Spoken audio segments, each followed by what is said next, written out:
the second speaker or second personality who had a great impact on my life, and that was Dr. Israr Ahmad.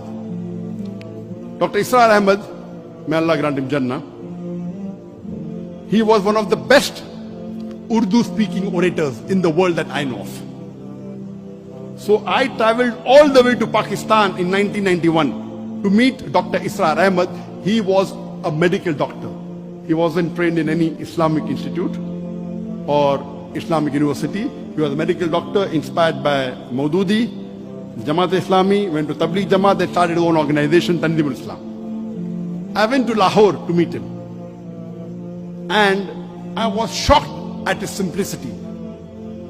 The command that he has over the Quran.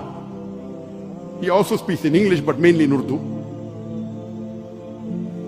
And I was impressed by it. So I purchased all his video cassettes and added to the video cassette library.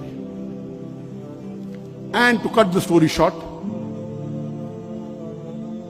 I learned many things from him. I'll just mention two important things I learned. Number one, he told me that I told about my background. I'm a medical doctor. I've just passed. And in 1991, I finished my medical studies and I was doing my internship when we started the organization. In 1991, in 1990, I finished my medical studies. For 1 year, there was internship. And during internship, I had more time, so we started the organization. So I told him, I've just finished my medical studies. I would like to become a surgeon, do my MS, and I'm interested in Dawah. So he told me, son, you have to choose between the two. Either you choose your medical practice or Dawah. I, being a medical doctor, I practiced for 7 years and tried to do both. I could not. If you want to specialize, choose between the two one thing. Then, after his guidance, I chose to become a Dai. The second thing I learned from him was, he told me that if you want to become a Dai, see to it that you make your personal needs the minimum. I said, why? He said, if you make your personal need the minimum, with the least amount of monthly requirement, you can speak the truth more easily. You won't have to depend on anyone. You won't have to depend on please someone who's paying your salary. See to it that your needs are the least. And I saw that he had such a big institution, but what a simple man, Dr. Israr Ahmad. May Allah grant him Jannah. And this thing, that not to spend excessively, was one of the cornerstone of my success.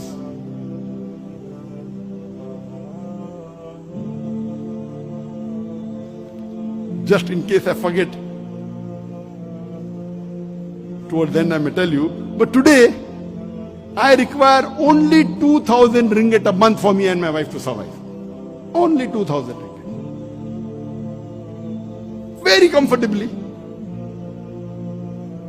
Very comfortably. Not for my Dawah activity. Dawah activity, though I have travel, fly, I pay my own money, that's different.